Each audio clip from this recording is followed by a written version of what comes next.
할렐루야. 은혜 충만히 받으시기를 축복합니다. 여러분, 어제가 무슨 날이었죠? 광복절이었잖아요. 광복절. 광복이 뭡니까, 여러분? 광복. 빛광자, 그리고 돌아올 복자. 빛이 돌아왔다. 빛이 돌아온 날이다. 라는 이야기죠. 그럼 여러분, 어둠에 속한 때가 몇 년이었습니까? 36년이었잖아요. 그 우리나라가 아니었죠. 36년 동안에. 일제시대 때 베를린 올림픽이 열렸습니다. 그때 우리나라에서 태어난 선수가 한 명이 올림픽에 참여했어요. 금메달을 땄습니다. 누굽니까? 손기정 선수였죠. 손기정 선수가 정말 간절히 원하는 것은요, 이 대한민국 태극기를 가슴에 붙인 유니폼을 입고 뛰는 것이었습니다. 근데 그게 가능했을까요? 불가능했습니다. 왜냐하면 나라가 없었기 때문에. 그래서 일장기를 가슴에 달고 뛰었습니다.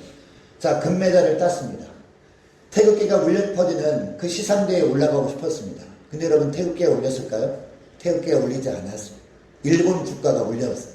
얼마나 속이 상했을까요? 여러분, 손기정 선수뿐만이 아니었습니다. 그때 그 당시에 태어난 분들은요, 전부 다 나라 잃은 서름 가운데 살았습니다. 자, 그런데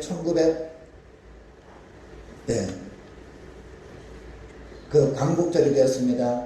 이 광복절이 됐을 때 1945년 이 광복절 좀 전에 8월 6일에 일본 히로시마에 먼저 리틀 보이라고 하는 원자폭탄이 떨어졌습니다. 제2차 세계대전에 주범이라고 지목된 일본을 항복시키기 위해서 연합군이 떨어뜨린 거죠. 근데 이 리틀 보이를 이 히로시마에 떨어뜨렸음에도 불구하고 항복하지 않았어요. 그래도 버텼습니다.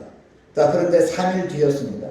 이 3일 뒤에 8월 9일에는요, 팩맨, 그 뚱뚱한 사람이라는 뜻이죠.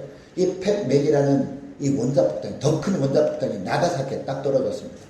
그제서야 이제 일본 천황이 항복을 하기로 결정을 하고 8월 15일 날 라디오 방송을 통해서 항복을 선언하는 것을 우리나라뿐만 아니라 전 일본 국민이 들을 수 있도록 방송을 했습니다.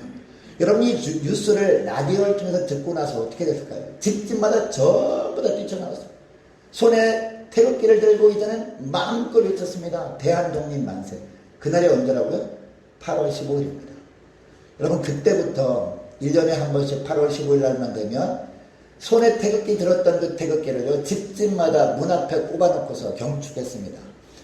그때부터 한동안요, 오늘날이 좀 달라진 것 같아요, 경축사가. 그때부터 한동안 이 경축사가 거의 비슷했습니다.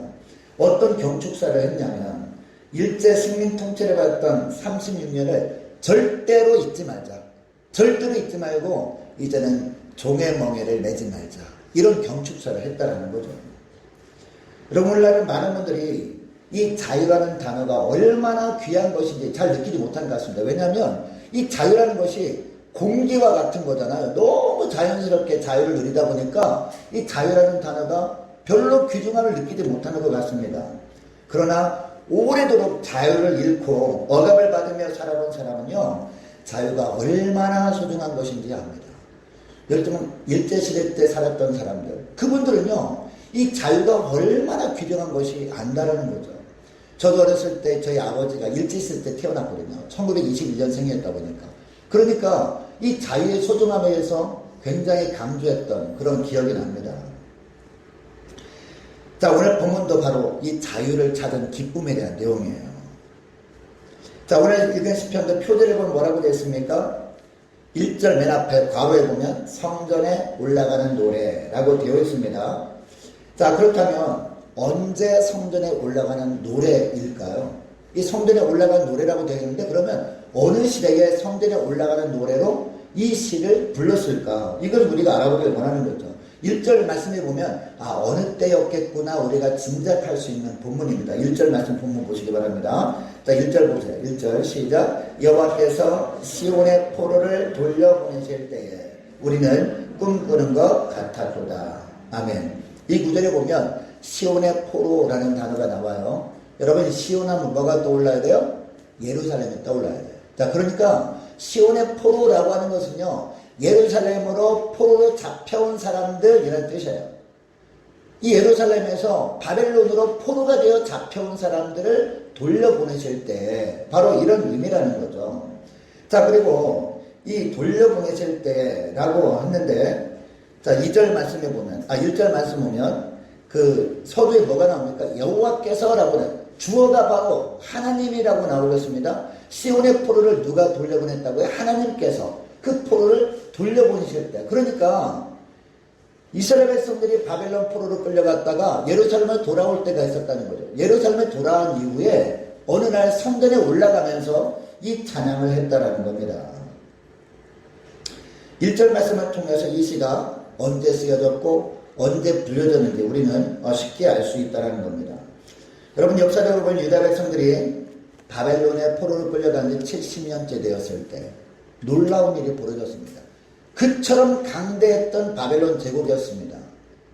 영원히 태양이 지지 않을 것 같았던 그런 나라처럼 보였다는 거죠. 그런데 어느 날 하나님께서 역사에 딱 개입하시니까 엄청난 일이 벌어졌습니다. 자, 어느 날 이 바벨론 제국 옆에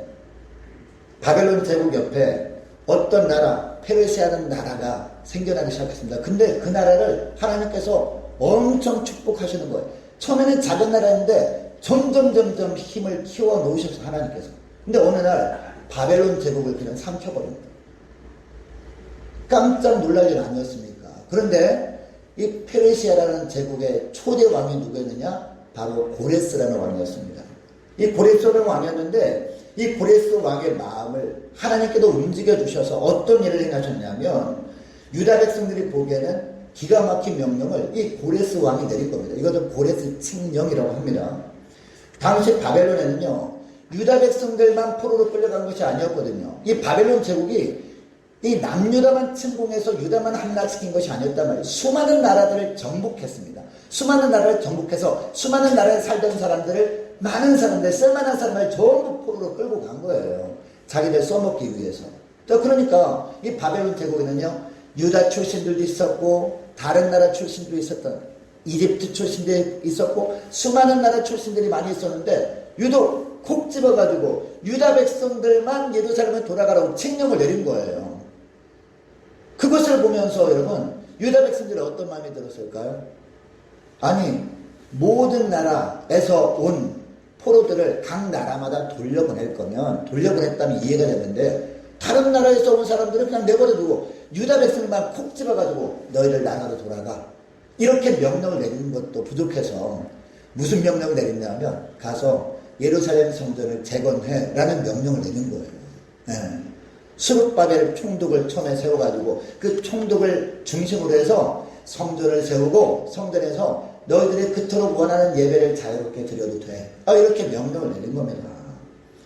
여러분, 당시 유대 백성들은 고향으로 돌아가는 것이 얼마나 기뻤겠습니까? 그런데 그들이 진짜 기뻐했던 것은요, 단순히 고향으로 돌아간 기쁨이 아니었습니다. 고향으로 돌아가는 것이 물론 기뻤지만 그 기쁨만 있었다면 그 기쁨은 금방 사그라질 기쁨이었어요. 그런데 그들이 진짜 기뻤던 것은요, 예배를 자유롭게 드릴 수 있는 기쁨이었다는 거죠. 여러분, 바벨론에 있을 때 그들이 예배를 자유롭게 드릴 수 있었나요? 드릴 수 없었어요.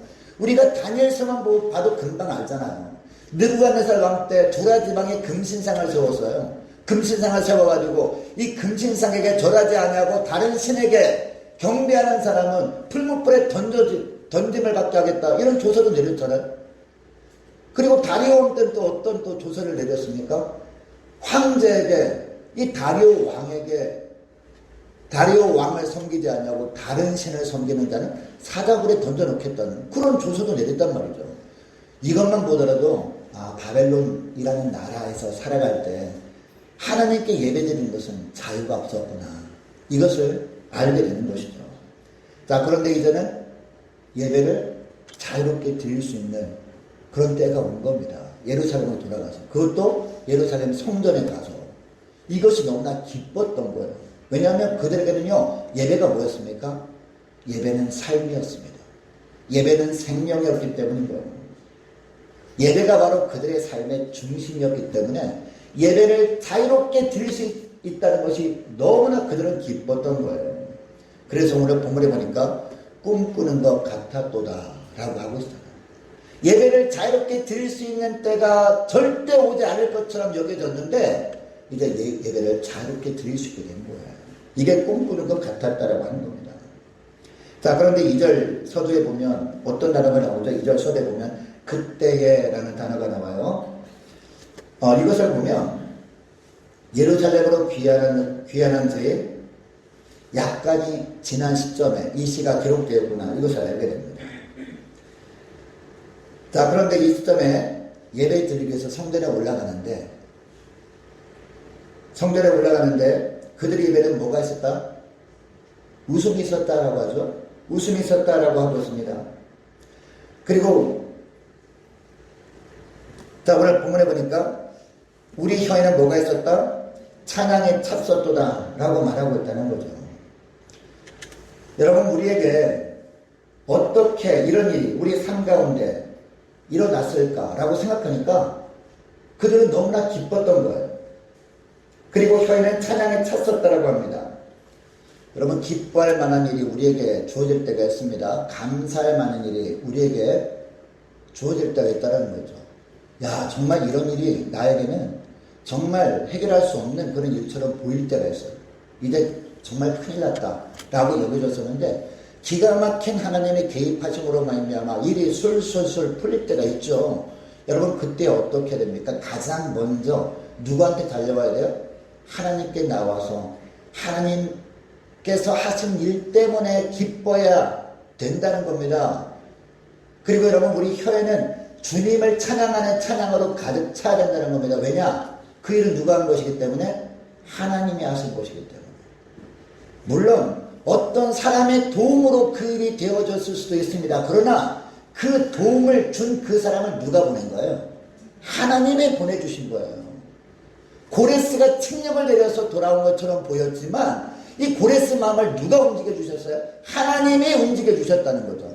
그러니까 하나님을 향해서 기뻐하고 그 주님을 찬양할 수 있었다는 겁니다. 2절 중반절에 보니까 그때에 문나라 가운데서 말하기를 이라고 합니다. 여러분, 여기 이 말이 무슨 말입니까? 문나라 가운데서 말하기를 누가 말했다는 거죠? 유다 백성들이 바벨론 포로 뒤에서 예루살렘에 돌아와서 자유롭게 예배드리면서 누가 봐요? 그 주변 사람들이 본단 말이죠. 그 주변 사람들이 말하는 거죠. 주변 사람들이 뭐라고 말합니까? 자, 2절 하반절 말씀 보시기 바랍니다. 여호와께서 그들을 위하여 큰 일을 행하셨다. 누가 말하는 거예요? 주변 사람들이 말하는 겁니다. 주변 사람들이. 여러분, 이들은요 어떤 사람들인지 아십니까? 남유다 사람들이 나라가 망해서 포로로 끌려갈 때 비웃고 조롱했던 사람들이었어요. 처음에는 아니, 하나님께서 본인들과 영원히 함께했다라고 우리한테 말했던 그 사람들 아닌가? 그리고 예루살렘 성전은 다른 것은 다 망하고 다 파괴되어도 하나님이 계신 곳 예루살렘 성전은 절대 파괴되지 않는다고 큰소리 쳤던 사람들 아닌가? 그런데 예루살렘 성은 파괴됐잖아요. 그리고 그 성전 안에 있던 이 언약궤도 사라져버렸어요. 그리고 하나님께서 지키시고 보호해주신다고 했던 그런 하나님의 백성들은 포로가 되어 비참하게 끌려가는 것, 그 모습을 보면서 조롱하고 놀렸다는 거죠. 너희들과 함께 계신다고 했던 하나님은 지금 어디 계시냐? 지금 주무시고 계시냐? 능력이 없는 분이냐? 이렇게 조롱했다는 거예요. 그 사람들이 이제는 어떻게 해요? 그 사람들이 이제는 다른 말을 한다는 거죠. 여러분, 70년 만에 돌아올 거라고 상상이나 했겠습니까? 전혀 상상하지 못했다는 거죠. 그리고 수많은 백성 중에서 유다 백성만 싹 뽑아가지고 예루살렘에 돌아가도 된다? 그리고 성전을 다시 재건축을 해가지고 거기서 예배를 자유롭게 드려도 된다라고 누가 허락한 거예요? 하나님을 믿지도 않는 고레스 왕이 그렇게 얘기를 하는 것이 상상이나 되는 이야기입니까? 전혀 예상할 수 없는 일이었다는 거죠. 그리고 돌아와서 성전도 새로 짓고 거기서 예배 드리는 모습 누가 봐요? 처음에는 조롱하고 놀리던 이웃 사람들이 보면서 뭐라고 고백한다고요? 2절 하반절 말씀 다시 보니까 여호와께서 그들을 위해서 큰 일을 행하셨다. 이렇게 말했다라는 겁니다. 사랑하는 여러분, 이스라엘 백성들이, 남유다 백성들이 나라가 망하고 포로로 끌려간 이유가 뭐죠? 결정적인 이유가 뭐예요? 불순종입니다. 불순종했기 때문에 하나님께서 주셨던 것을 뺏어버린 거예요. 가나안 땅을 뺏어가지고 다른 나라로 주어버리고 결국은 그들이 하나님을 물론 섬기지 않은 것이 아니었어요. 하나님도 섬기고 세상도 섬기다 보니까 그럼 세상 그렇게 좋다면 세상을 마음껏 섬겨봐라고 하면서 그들이 하나님을 섬길 수 없는 환경으로 몰아버리신 거예요. 그러다 보니까 70년 동안 그들의 간절한 소망이 뭐였습니까? 우리가 하나님을 섬기는 것이 자유가 얼마나 소중한지 몰랐구나라고 하면서 그것을 간절히 그리워하는 삶을 살다가 결국 예루살렘에 돌아오게 만든 거거든요.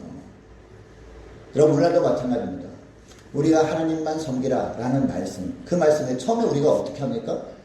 아멘, 제가 주님만을 섬기기를 원합니다. 주님만을 바라보기를 원합니다. 주님만을 사랑하기를 원합니다. 세상 사랑하지 않겠습니다 라고 하면서 우리가 이 믿음에 입문을 한 것 아니겠습니까? 우리가 신앙에 입문을 한 거잖아요. 근데 살다 보니까 세상도 적절하게 누리며 살고 싶어요. 그래서 한 발은 예수님께, 한 발은 세상에 디디고 삽니다. 이거를 우리 주님이 뭐라고 합니까? 불순종이라고 한단 말이에요. 여러분, 우리가 회개하지 않고 계속해서 그런 삶을 살게 되면요, 하나님께서 우리에게 주셨던 은혜들을 뺏어가신다는 거죠. 그리고 고난의 상황 속에서 우리를 몰아가신다는 겁니다. 예배드릴 수 있는 자유가 얼마나 소중한지 처절하게 깨달을 수 있도록 우리를 그런 환난의 상황 속에서 몰아갔을 수 있다는 거예요. 여러분, 이것을 기억하고 지금까지 여러분 두 주인을 섬기는 모습이 있다면 빨리 회개할 수 있기를 축복합니다. 세상에 발을 디디고 있던 발을 떼고 두 발을 다 어디에? 우리 주님께로 나올 수 있기를 축복합니다. 주님만을 섬길 수 있기를 축복합니다. 그리고 지금 한 발을 세상에 한 발을 주님께 디디고 살다가 고난 가운데 있는 사람들이 있습니까? 회개하면 하나님께서 회복시키십니다. 처음에는 하나님이 주셨던 은혜들을 걷어가시는 것들을 주변 사람이 보면서 조롱하고 놀렸어요.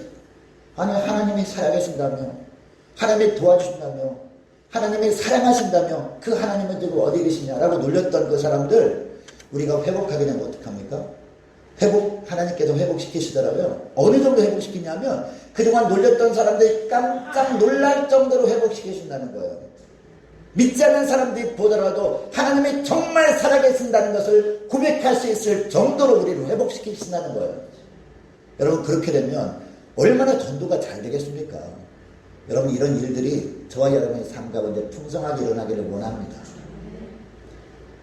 여러분, 불순종하는 삶, 그 삶을 지난번에도 말씀드렸지만 우리 주님은 뭐로 보세요? 사술의 죄라고 보십니다. 그리고 점치는 것과 똑같이 보신다는 거예요. 그러니까 우리 주님께서는 불순종한 자들을 가만두실 수 없는 겁니다. 왜? 주님께는 죄가 없는 분이기 때문에, 거룩한 분이기 때문에 그런 자와 동행할 수가 없는 겁니다. 그런 삶을 혹시라도 조금이라도 살고 있다면 고난이 오기 전에 빨리 회개하시기를 축복합니다. 그리고 불순종하다가 주님께 매를 받고 주님께서 주셨던 은혜들을 잃어버린 가운데 있다면 주님, 지금도 늦지 않았습니다.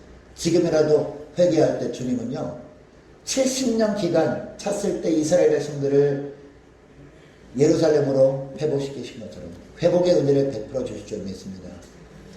이런 은혜가 저와 여러분의 삶 가운데 풍성하게 있게 되는 줄 믿습니다. 그런데 여러분, 우리의 삶 가운데 하나님이 하실 수 있는 이 기적 같은 일을 주셔서 하나님께 감사하며 찬양을 했다면 이것으로 끝나면 안 돼요. 그 다음에 우리가 해야 될 일이 있다는 거죠. 그 다음에 해야 될 일이 뭡니까? 바로 기도하는 것인데요. 어떤 기도를 해야 되느냐. 자, 오늘 4절 말씀 보시기 바랍니다.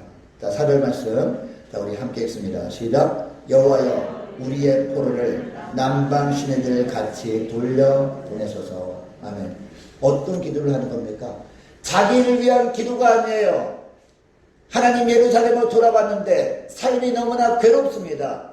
내일 어떤 일을 해야 될지 모르겠습니다. 주님 도와주세요. 이런 기도도 물론 필요해요. 근데 진짜 중요한 기도는 뭡니까? 아직 바벨론에 남아있는 백성들을 위한 기도를 해야 된다는 거예요. 나를 위한 기도가 아니라 아직까지도 예수 믿지 않는 우리 친척들, 우리 가족들, 그들을 위한 기도를 먼저 해야 된다는 거예요. 이것을 오늘 본문에서 4절에서 말씀하고 있습니다. 아직 구원받지 않는 그런 형제자매들에서 기도하는 겁니다. 이걸 주님이 원하시는 거예요. 여러분, 시인은 분명히 포로돼서 귀환한 가운데 있었습니다. 그런데 4절 내용을 보면요, 아직도 포로의 포로지에 사로잡히는 사람이 있다 없다? 있다라는 거죠. 그러니까 고레스 왕이 칙령을 내렸을 때 모든 유대인들이 전부 다 예루살렘에 돌아온 것은 아니었습니다. 다 돌아온 것이 아니라 일부가 돌아왔는데 아직도 포로지인 바벨론에 머물러 있는 사람들이 있었다라는 겁니다. 그래서 4절 말씀처럼 기도했는데 이렇게 기도했다고 우리가 생각할 수 있는데요. 4절 말씀은 좀 각색해서 제가 말씀드려보면 여호와여 아직도 포로에 매여있는 우리 민족들도 남방의 시내들 같이 돌려보내소서 이렇게 하고 있습니다. 1차 포로 귀환 때 이 돌아온 사람들이 그러니까 그동안 자기들이 이 바벨론 포로에서 돌아온 것을 누가 한 일이라고 생각한 거예요? 하나님께서 하신 일이라고 생각하고 있잖아요. 하나님께서 우리에게 이런 은혜를 베풀어 주신 것처럼 바벨론에 아직 남아있는 사람들에게도 동일한 은혜를 베풀어 주셔서 그들도 돌아오게 하여 주옵소서. 예배를 자유롭게 드릴 수 있는 기쁨이 이렇게 큰데 그들은 잘 모르고 있는 것 같아요. 그래서 그들에게도 동일한 은혜를 베풀어달라고 기도하고 있는 거죠. 여러분이 구절에서 남방이라는 단어는요, 원어로 보면 네게부라는 그 지역이거든요. 이 네게부라는 지역이 창세기 20장에 나와요. 이 아브라함 이야기에 나오는데 창세기 20장에 보면 아브라함이 네게부 땅으로 옮겨가 가데스와 술 사이 그랄에 거했다라는 내용이 나옵니다. 이 네게부라는 지역이 어디냐면 하나님께서 가나안 땅을 주셨잖아요. 이 가나안 땅이 이 북에서 남으로 길지 않습니까? 이 남쪽 끝에 경계서 있는 지역이 바로 네게부 지역이라고 합니다. 거기에 브엘세바라는 곳이 있는데 거기에 아브라함이 집이 있었잖아요. 거기에 아브라함이 그곳에서 브엘세바 집에서 이삭이 태어나고 한 것입니다. 이 네게부 지역을 벗어나면 남쪽으로 조금만 가면 뭐가 나와요? 바로 광야가 나옵니다. 광야에는 아무것도 없어요. 사막지방 같은 곳이에요. 아무것도 없는 곳이었거든요. 예. 그런데 광야 지역에 시내가 있는데 이 시내 이름은 지난번에도 말씀드렸지만 이 시내 지역이 그 지형이 어떤 지형이었다고 제가 말씀드렸습니까? 와디라고 말씀드렸습니다. 평소에는요 물이 전혀 없어요. 건천이라고 하죠. 와디. 예, 건천. 물이 전혀 없다가 건기는 물이 전혀 없어요. 근데 우기 때도 비가 올 때만 아주 폭우가 쏟아질 때만 근데 물이 흐르고 비가 멈추면 또 물이 싹 말라버려요. 건천이란 말이에요. 예. 이러다가 갑자기 하나님께서 비를 주실 때 그냥 보슬비를 주지 않거든요. 그 당시에 비를 내리면 스콜처럼 아주 강한 비를 내립니다. 그러면 비가 내리면요 갑자기 물이 불어나는 거예요. 갑자기 근데 급류가 생기면서 쫙 쓸어가 버리는 그런 와디였다는 거죠. 여기 시내는. 자, 그러니까 하나님께서 자기들을 바벨론에서 예루살렘으로 돌아오게 할 때도 하나님께서 역사하시니까 안 갈 수 없도록 몰아가시는 거예요. 그런 동일한 역사를 남아있는 바벨론에 남아있는 민족들에게도 행해달라고 간절히 간구하고 있는 모습이 우리 본문에 나오고 있어요. 그러니까 이미 돌아온 자들이 아직 돌아오지 못한 자들을 위해서 이렇게 기도하고 있는 것이죠. 자, 기도한 다음에 5절 6절에 보면 확신을 하고 있죠. 이 기도에 하나님의 응답하실 것을 확신하고 있어요. 자, 5절 6절 말씀 우리가 너무도 잘하는 말씀이죠. 자, 5절 6절 말씀 함께 읽습니다. 시작. 눈물을 흘리며 씨를 뿌리는 자는 기쁨으로 거두리로다. 울며 씨를 뿌리려 나가는 자는 반드시 기쁨으로 그 곡식단을 가지고 돌아오리로다. 아멘. 여러분 이 구절은 어떤 의미일까요? 씨를 뿌리면 거둔다. 어떤 의미일까요? 우리가 하나님께 무엇을 열심히 잘하면 하나님께서 복으로 채워주신다. 그런 의미일까요? 근데 오늘 본문에 보니까 그런 의미는 아닌 것 같아요. 그럼 오늘 본문은 무슨 의미냐? 바벨론의 포로로 끌려갔던 자들이 한 번에 다 돌아오지 못하거든요. 한 번에 돌아오지 못했다라는 표현보다 사실 한 번에 돌아오지 않았다라는 표현이 더 정확합니다. 이 고레스 왕이 허락했는데 안 간 겁니다. 여러분 왜 안 갔을까요? 70년이 지났어요, 여러분. 70년이 지나면서 그 당시에는 옛날이다 보니까 한 20세, 한 18세 되면 결혼하지 않았겠습니까? 그러다 보니까 한 3대 정도 지난 겁니다.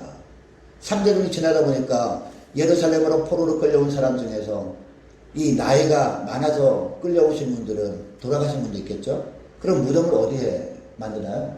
바벨론에 무덤을 만든 거예요. 자기들 근처에. 자, 그러니까 거기에 조상들이 묻어져 있죠. 그리고 물론 유대인 밀집적인 이 게토라고 하거든요. 게토를 만들어서 살긴 했지만 적응이 된 거예요. 바벨론의 삶이 물론 예배를 자유롭게 드릴 수 없는 형편이 참 불편하긴 했지만 다른 일상적인 삶은 그렇게 불편하지 않은 거예요. 왜냐하면 사람들도 사귀고 거기에 정착해 있다 보니까 그렇게 다른 부분은 불편함을 느끼지 못한 거예요. 그래서 예배드리지 못하는 불편함은 있지만 다른 것은 그나마 좀 이렇게 적응됐으니까 좀 감수하면서 이런 사람도 있었다는 겁니다. 처음에 바벨론으로 포로로 끌려간 사람은요 수십만 명이었어요. 그런데 1차 포로기한 때 돌아온 숫자를 보면요 몇 명이는지 아십니까? 49,897명. 이거밖에 안 됐습니다.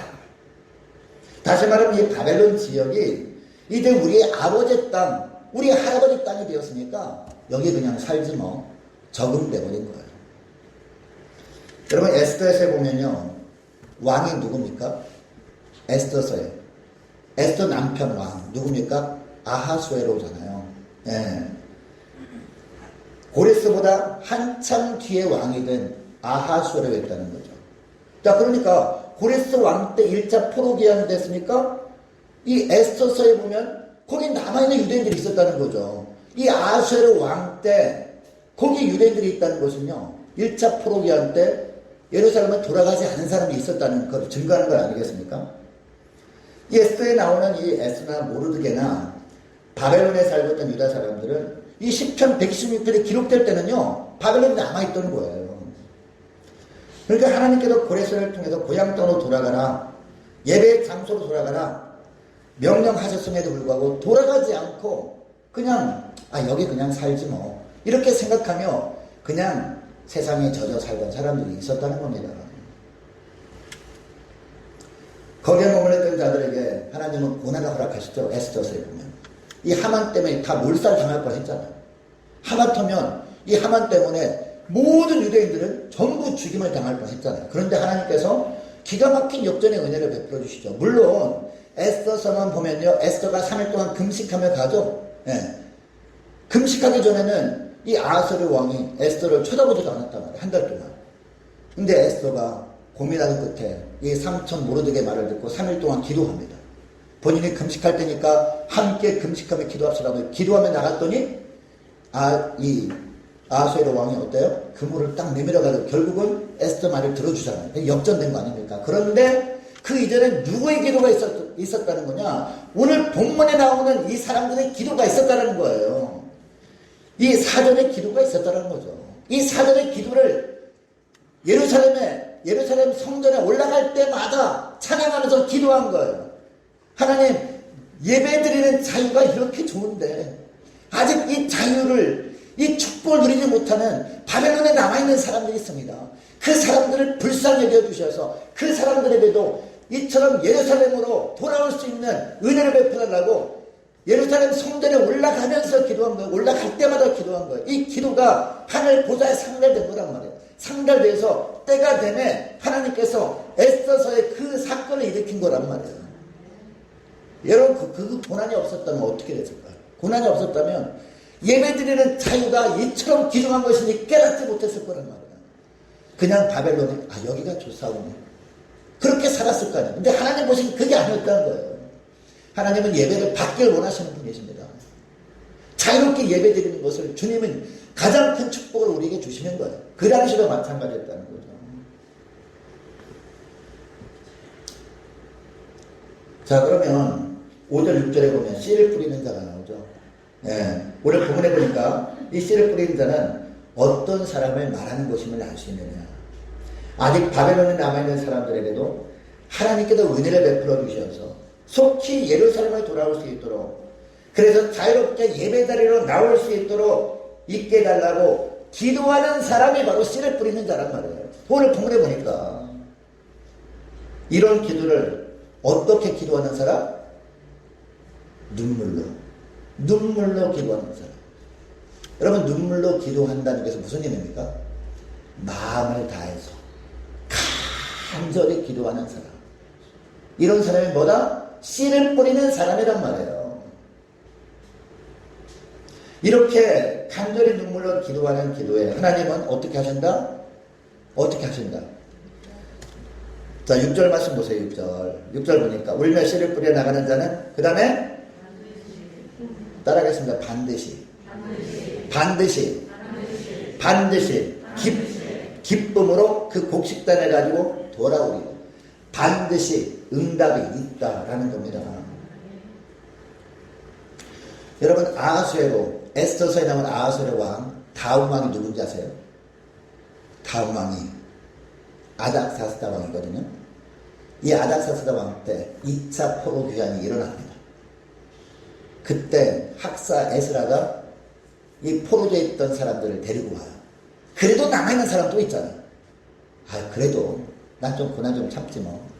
이 하만 때문에 몰살당한 얘기도 넘기고 있으니까 그래도 여기가 좋아.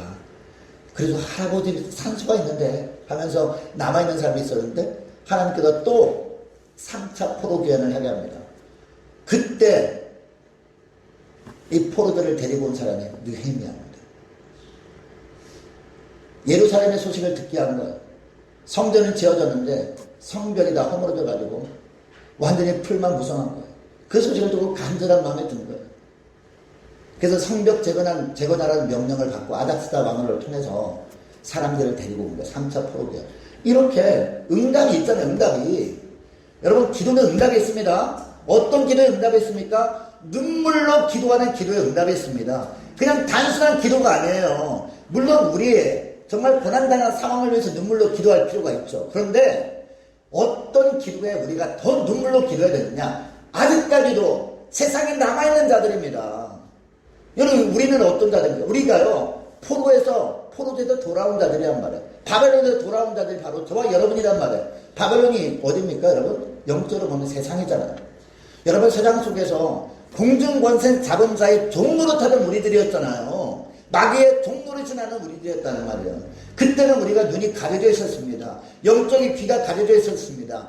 그래서 복음을 전하는 사람들이 복음을 전하면 그냥 비웃었습니다, 우리도. 그런데 기가 막히게 꿈꾸는 것처럼 놀라운 역사가 우리에게도 임했습니다. 성령의 역사가 우리가 예수 믿고 구원받게 되었잖아요. 할렐루야. 그렇다면 우리가 어떤 기도를 해야 됩니까? 어떤 씨를 뿌리는 자가 되어야 됩니까? 바로 아직도 세상에 남아있는 자들, 그들을 위해서 눈물로 기도하는 씨 뿌리는 자가 되어야 된다는 거예요. 그렇게 할 때 주님은 우리의 눈물을 결코 외면하지 않으신다는 겁니다. 그 눈물을 주님께서 보시고 응답해 주신다는 겁니다. 여러분, 아직도 바벨론의 포로로 남아있는 사람들 누가 있습니까? 아직도 예수 믿지 못하고 심지어는 교회 다니다가 실족해가지고 그냥 세상으로 돌아간 사람들 있지 않습니까? 그들을 위해서 우리가 어떻게 해야 돼요? 눈물로 씨를 뿌려야 된다는 거죠. 그들을 위해서 눈물로 기도해야 된다는 겁니다. 여러분, 기도하다가 그들을 위해서 기도하긴 했죠. 기도하다가 멈춰버린 이유가 뭡니까? 눈물로 기도하지 않았기 때문이에요. 불쌍히 여기는 마음으로 기도하지 않았기 때문에 그러다 보니까 지친 겁니다. 여러분, 우리 주님께서 우리를 바라보시면서 기도하고 계시거든요. 하나님 우리 편에서. 아멘. 근데 우리 주님의 기도는요, 멈추지 않습니다. 왜? 긍휼함이 있기 때문에. 할렐루야. 주님의 기도는 영원합니다. 왜? 불쌍히 여기시기 때문에. 그 주님의 마음으로 우리가 기도해야 된다는 거예요. 그러면 주님의 때에 이스라엘 백성들이 바벨론에서 포로귀환 2차, 3차 있음으로 말미암아 응답의 역사를 했던 것처럼 우리에게도 동일한 응답의 역사를 베풀어 주신다는 겁니다. 특별히 자녀들이 어릴 때는 교회 나갔었는데 내 머리가 커지다 보니까 자라면서 여러 가지 이유 때문에 교회를 떠난 지체가 있습니다. 여러분, 어떻게 하십니까? 여러분의 가정에 맡겨진 자녀들입니다. 그냥 때가 되면 돌아오겠지. 아닙니다. 주님이 원하시는 건 뭡니까? 오늘 본문에 보니까 눈물로 기도하는 것을 원하신다는 거죠. 씨를 뿌리는 것을 원하신다는 거죠. 씨를 계속해서 뿌리는 거예요. 눈물로 계속해서 기도하는 거예요. 하나님, 우리 아이들 불쌍히 여겨 주옵소서. 어릴 때는 그렇게 믿음이 좋은 것처럼 보였는데 이제 주님을 등때 떠나서 세상 가운데 있습니다. 하나님, 불쌍히 여겨달라고 눈물로 기도하는 겁니다. 눈물로 간절히 기도하면요, 이 어머니의 눈물의 기도 주님께서 외면하지 않으십니다. 눈물로 기도하는 아버지의 기도는 외면하지 않으신다는 겁니다. 그렇게 기도할 때 주님께서 반드시 응답하신다라고 말씀하고 있다는 겁니다. 여러분 이제 말씀을 맺기를 원합니다. 여러분 눈물로 기도하는 그 기도, 그게 바로 씨를 뿌리는 겁니다. 그 씨를 뿌릴 때 헛되지 않다라고 말씀하고 있습니다. 여러분 하나님은 우리에게 빚지지 말라고 말씀하셨죠? 사랑의 빚 이외에는 빚지지 말라고 하셨습니다. 여러분 빚지지 말라고 하신 그분이니까 우리에게 여러분 우리 주님께서는요 빚지고 말라고 하고선 스스로 빚지는 분은 아니라는 거예요. 우리에게 하신 약속은 반드시 지키는 분입니다. 오늘 본문의 약속 눈물로 씨를 뿌릴 때 거둔다라고 하더라도 반드시 그 약속을 반드시 지키는 분이라는 겁니다. 여러분 이것을 기억하시고 무엇보다 기도의 씨앗을 눈물로 심으시게 되시기를 주의 이름으로 축복합니다. 기도하겠습니다. 하나님 아버지 내게 임해 허락하신 구원의 은혜를 오늘 하루도 감사하며 노래할 수 있는 자를 다 되게 하여 주옵소서. 아직 돌아오지 못한 이 포로들을 위해서 하나님 오늘도 눈물로 씨를 뿌릴 수 있는 그런 저희를 될 수 있도록 주여 도와주옵소서. 돌아오지 못한 식구들, 친지들, 이웃들 중에 만세전부터 택한 자들이 있음을 믿습니다. 그들이 아직 세상에 취해서 세상의 편리함에 익숙해버려서 세상에서 나와서 아버지 하나님께 예배대로 살고자 하는 결단을 하지 못한 채 멸망의 길로 달려가고 있습니다. 그동안 기도하기는 했지만 눈물로 기도하지 못했음을 회개합니다. 하나님 눈물을 회복시켜 주셔서 그들의 구원을 위해서 눈물로 기도할 때 하나님 속히 저들의 마음을 변화시켜 주셔서 그들도 생명의 길로 나오게 하셔서 함께 구원의 하나님으로 말미암아 감사하며 찬양하며 예배의 자유의 축복을 누리며 살게 하여 주옵소서. 감사드리오며 우리 주 예수님의 이름으로 기도합니다. 아멘.